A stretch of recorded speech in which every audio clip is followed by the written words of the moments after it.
อย่าปรากไทยเพียงหนุนอุ่นไอน้องเคยให้ที่ทุนปากนอแล้วทางไหน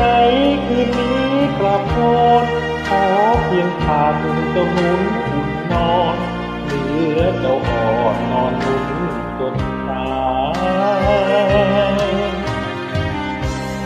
แก้วตายายเพียงคิดถึงกายน้องเดินบ่ายทำไงเล่านาหอมแก้มสาวไม่สิ้นกลิ่นคางหอมดวงเจ้าอ้วนสาวกลิ่นฟางหอมในสาวคุณคิดผิดใครตัวกระมุนนุ่มเนื้อน